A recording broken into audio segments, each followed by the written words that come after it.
Tonight, y'all. This is a question. Are we taking legendary rapper Nas and other legends' legacy for granted? I personally asked this question based on the heels of our last conversation of what we saw with Jim Jones and Nas. Jim Jones says Nas is not, relevant in today's age. Based on what another kid said about Jim Jones, feeling like because he's of his age, he don't listen to Nas, he listens to more of Jim Jones. He know who more Jim Jones is. So that with that, Jim Jones felt like he's more relevant in the music space today. He also said that he will smoke Nas today in a rap battle. So are we taking our legends and legendary rapper Nas for granted? That's a question that I have for y'all in the chat. Let me know what y'all think. Type in those answers. Me personally, I think as a culture of hip hop and in sports that we need to stop with this ridiculousness. It's a fun conversation to compare players and rappers, but it's only fun when they have similar skill set. It's only fun where you can see and hear where it can go. It's a fun conversation, but we have to do it in a way where we no longer disrespect these legends just to make a point or to raise somebody else up. Like I said before, I don't agree with Jim Jones that he's better than Nas, ever been better than Nas. Jim Jones has actually turned himself into a real artist. He has turned himself into a real rapper based on his last, I would say, 3 albums. Me personally, one of my favorite ones that he has done was Wasted Talent. Thought it was a fire album. Capo was also fire too. But it's not Nas level work, ever. That's not a diss, that's just what it is, based on my opinion, if we're talking about lyrics. And he was alluding to lyrics. Now, if we're talking about overall music, then I'm not going to say he's right, but I'm going to say that music is a preference. We have a preference for music. Some people like this style of rap, some people like that style of rap. There's people, and I say this all the time, and this is no diss to this artist, what I'm about to say. There's people in this world that love rap music that think Pitbull is the best rapper they ever heard. And that's based on his sound, his voice, his lyrics, and the type of music that he make for the type of demographic that he makes.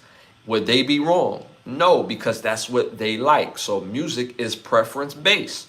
But when you talk about lyrics, lyrics is not preference based. That's like talking about sports. Who runs the 4-2?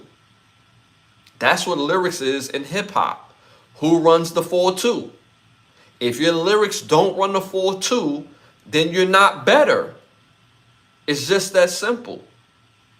So we need to stop disrespecting our legends, even though we could shoot. Like, yo, there go a legend right there. We're going to shoot for that greatness. We're going to shoot to be better. And there's nothing wrong for shooting to be better, but you have to let the fans kind of like dictate where you're placed in the legacy. Because you can't tell the fans where you are. It's like, nah, bro, I hear your music, or I seen you play. You can't tell me where you at. Like, this is where I feel that you're at based on what I see. And you can't, and the people could definitely be wrong, but that's just their preference. Sports, very preference based. Very preference based. Even though it's not supposed to, because it's about being, athletic, about winning, about being a leader, about being all those things in one. Sports is something that's supposed to be judged like immediately because everybody's on the same playing field as far as having an opportunity, right? Because we see stars be made on the field, off the field, whether we know them or not, right? So the point that I'm making, we need to stop taking people for granted. Like, why can't, because this is how I think. Regardless of relevancy, regardless if you're still releasing music or still playing the game, once you're a legend, you're always a legend. Once you're a legend, you're always a legend. So there's no such thing as being irrelevant. You're always going to be relevant because you're a legend. Case in point, Patti LaBelle, Dionne Warwick, Anita Baker, uh, uh, Luther Vandross. All these artists were way before my time. Way before my time. But they're still legends because when you hear that music, you hear the talent, you hear the emotion, you hear the skill. So I'm not going to fix my mouth to say, well, Big Daddy Kane is not relevant, so I'm better because, because he's not as relevant as I am or whatever the case may be, right? When Big Daddy Kane is a whole legend, he can never not be relevant. Big Daddy Kane still performs and does shows is the point that I'm making. So for the fact that when you're a legend, you're always relevant. When you're a legend, you're not fighting to be successful or to make a name for yourself because you made a name for yourself. You already cut through. Being a legend, you can't take back being a legend. So we see it in our community so easily where our legends, people feel like they could touch it. You can't touch it. It's a legend. You could be a better version of that based on your work and based on just the people. If the people feel like you're better, then you're better. Simple and plain, but you just got to continue to do the work. You don't have to say it. Let the people say it. I don't know, maybe because I have an upbringing in boxing and football and basketball. I grew up playing sports. I got into music more so early 20s, even though I've been around music all my life. But because of growing up in the sports world, I never said, I'm good. Other people said, yo, he's... Same thing in music. You don't have to say it. Let your talent speak for any and everything else. I remember when I first started doing music and like my very first few projects, they hard to listen to. And the reason being is because those are my growing pains. I had to find my voice. I had to find my style. I had to find where I'm strong at and where I'm great at.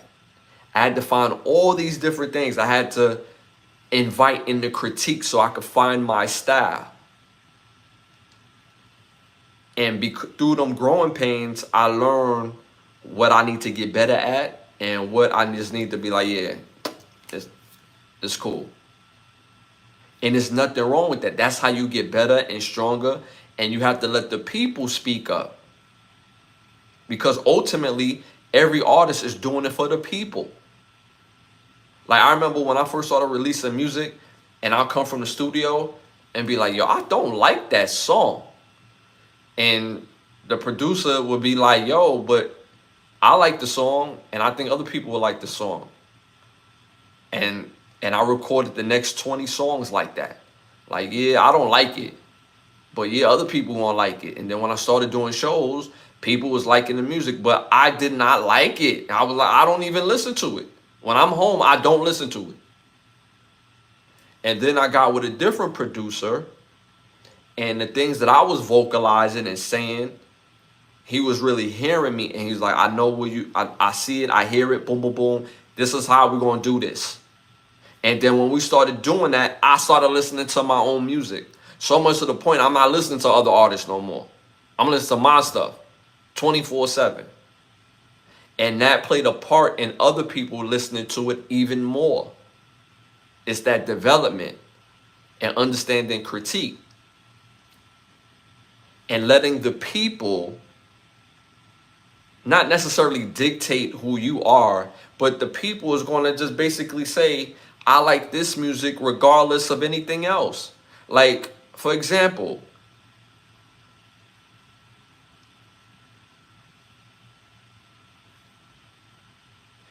Janet Jackson music is fire. She's a legend. She's amazing.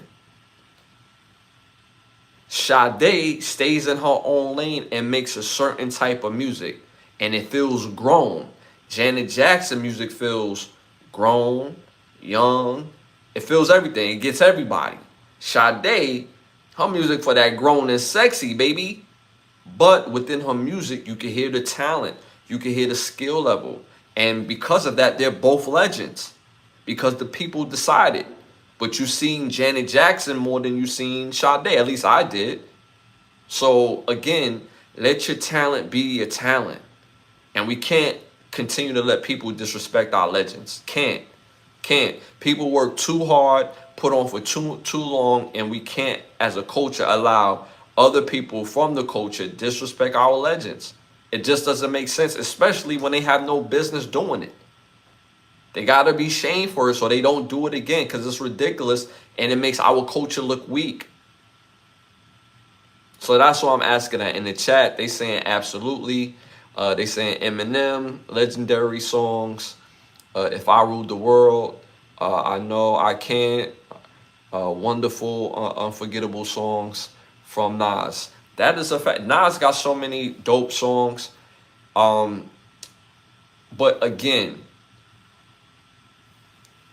I'm not from the era of Patti LaBelle and all those other artists. And the reason why I bring them up, because they're legends. And even though I'm like, yo, turn that new Patti LaBelle on. What I'm going to say, oh, Coco Jones is better than Patti LaBelle? No diss to Coco Jones, but Patti is Patti. She's a legend. And I don't have to denigrate Patti LaBelle to say, yo, Coco Jones is popping. She got a great voice. She got dope music.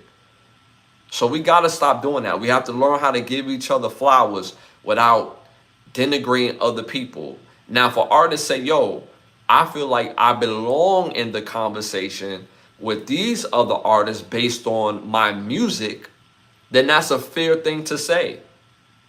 That's a fair thing to say. I feel like I'm in the conversation. If you go back and listen to the music, listen to the music quality, listen to that beat, listen to what I'm saying, listen to my message.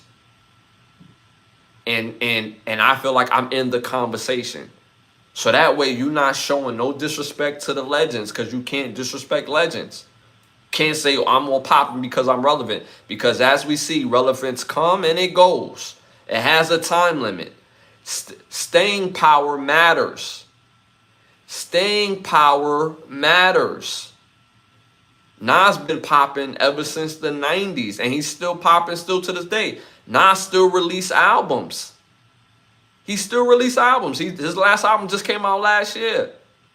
So we got to stop doing that. We got to stop doing that.